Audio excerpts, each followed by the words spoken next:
আল্লাহ, মাথা মোছা করা। এই উনি মাথা মোছা দেখাইছেন কিভাবে। টুপিটা খুলে রাখতে হবে, টুপিটা খুলে রাখতে হবে। এরপরে কি হাত কলা করব। এই 3 আঙ্গুলের ভাগ, শাহাদাত আঙ্গুল, বৃদ্ধাঙ্গুল, এই 3 আঙ্গুল, 3 3 6 আঙ্গুল। এইভাবে কি নেই না, সবাই একটু নেই, টুপি খুলে, টুপি খুলে না।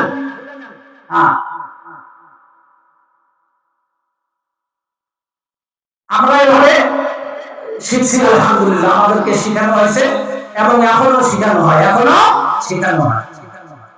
এই কপালের এই জায়গায় লাগাই দিব একবার 6 আঙ্গুলে, একবার পুরোটা লাগাই দেবো। 6 আঙ্গুল, আঙ্গুলের মাথা থেকে নিয়ে আঙ্গুলের গোড়া পর্যন্ত কপালে লাগাই দেবো। লাগাই দিয়ে একবারে এইভাবে টানে নিয়ে পিছনে পিছনে যাবো, পিছনে একবারে পিছনের চুল, গর্দানের চুল পর্যন্ত। কয় আঙ্গুলের কাজ গেল? 6 আঙ্গুল।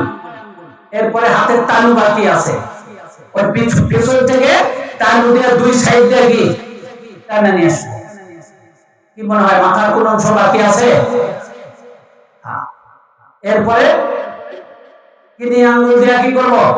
কানের ছিদ্রি মোছা করব।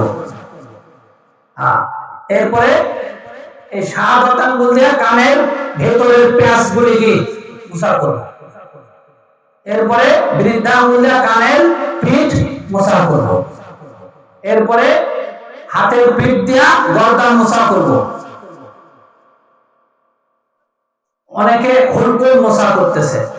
মোছা করবো কি? হুলকুল মোছা করা বিদআত, গর্দান মোছা করা সুন্নাত। কেউ বলছেন মুস্তাহাব। এই যে শুধু হাতটা রেখে দিলে হয়ে যাবে।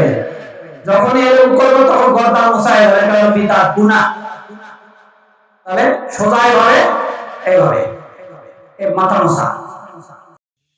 স্বাগতম ডিবি সুন্নাতে। উপকৃত হলে সাবস্ক্রাইব করুন, লাইক দিন এবং শেয়ার করুন।